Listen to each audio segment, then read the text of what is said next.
The mirror in the mountains. Have you ever wondered why some people radiate confidence while others hide in the shadows? Why do some individuals achieve extraordinary success while others with equal talent remain stuck? The answer lies not in their circumstances, but in something far more powerful: how they see themselves. Today's story will reveal a truth that could transform your entire life. And along the way, we'll discover that the biggest battles we face aren't with the world around us, but with the image staring back at us from within. So stay with me until the end, because this story might just change everything you thought you knew about success. High in the Cascade Mountains, there was a small lodge run by an elderly woman named Margaret. For 30 years, she had welcomed hikers, adventurers, and travelers seeking refuge from the wilderness. But Margaret had a peculiar habit that confused many of her guests. Every morning at dawn, she would climb to a specific rocky outcrop overlooking the valley.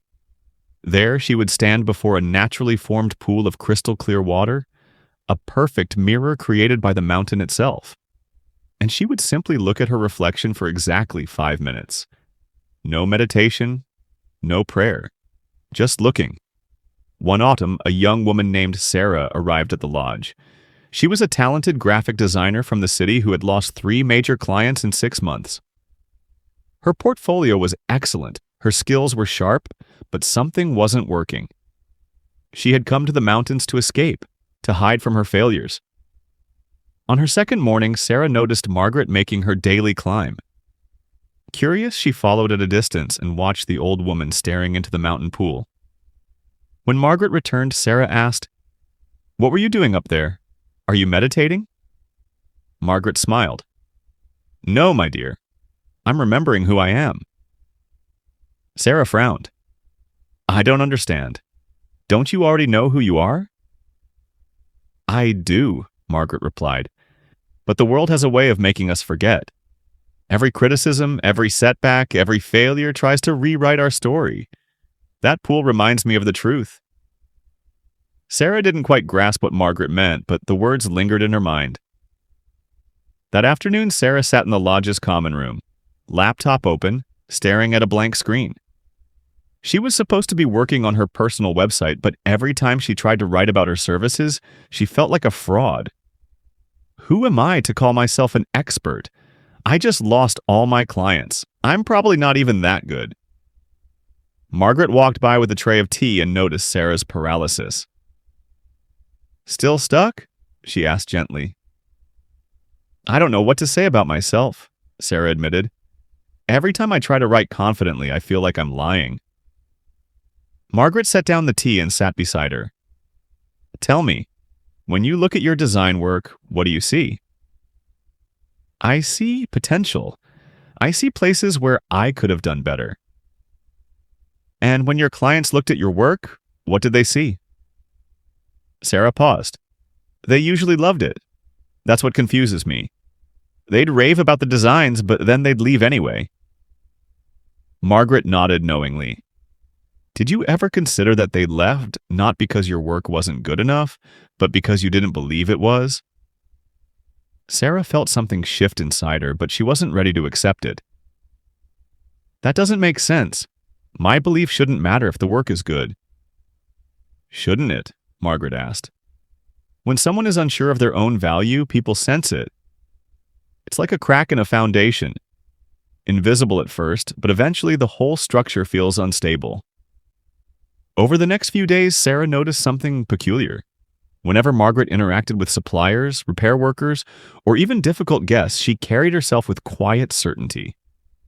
She didn't boast or prove herself. She simply knew her worth, and others responded accordingly. One evening, a frustrated hiker complained loudly that the lodge's heating wasn't warm enough, the food wasn't fancy enough, and the rates were too high for what was offered. Margaret listened patiently, then said calmly, "This lodge has sheltered travelers through blizzards and storms for 3 decades. The warmth you feel comes from wood. I cut myself. The food is made from recipes passed down through generations.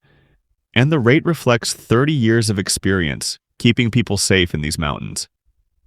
If that doesn't meet your needs, the resort 15 miles down offers what you're looking for."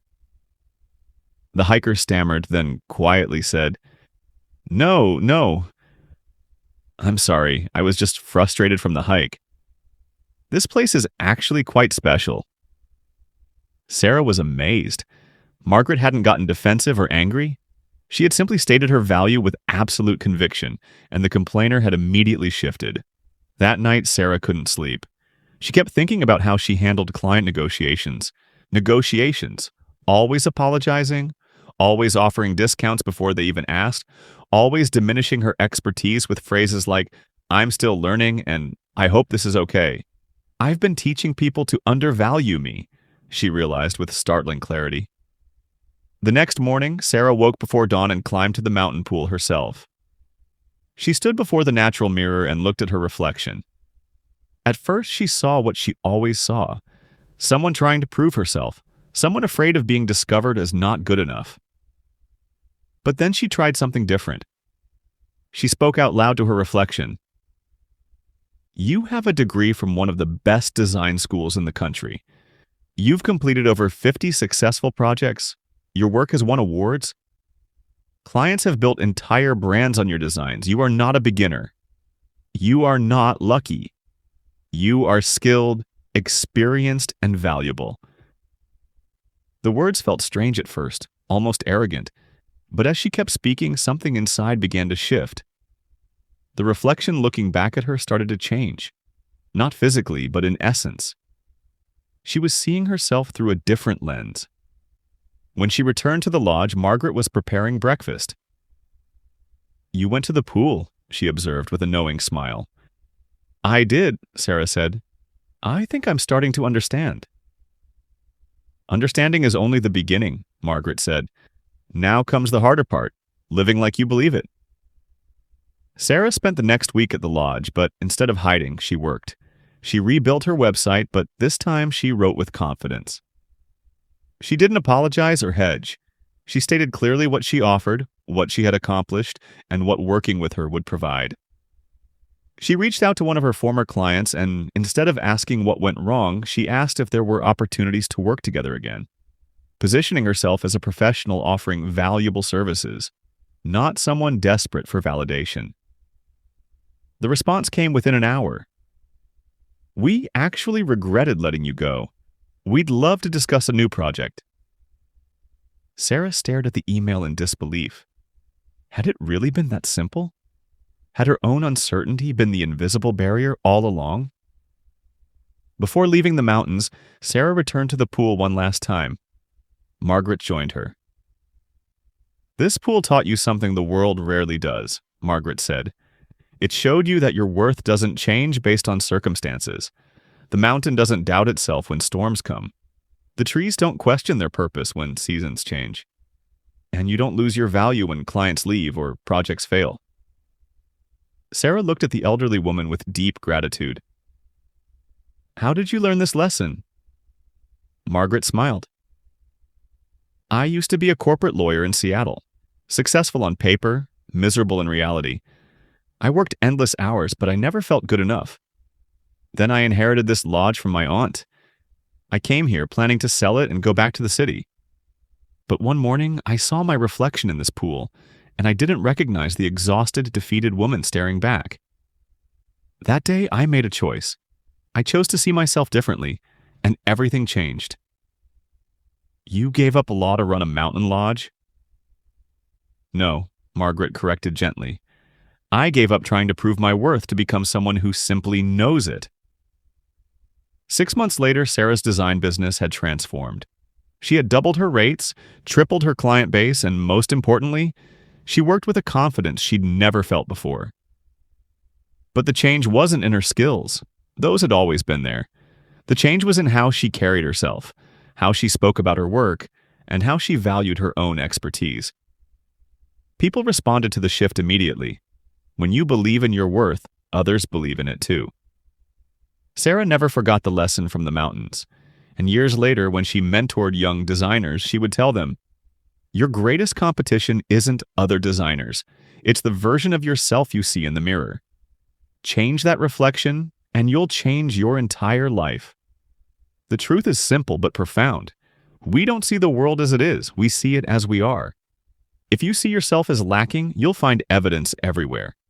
But if you see yourself as capable, valuable, and worthy, the world rearranges itself to match that vision.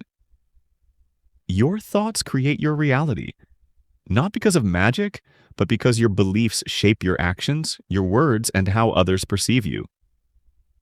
So ask yourself, when you look in the mirror, not at your face, but at your soul, who do you see? A person waiting for permission to be great? Or someone who already is? The answer to that question will determine everything that comes next. If this story resonated with you, leave a comment sharing what you learned. And remember, you don't need anyone's permission to see yourself as valuable. You already are.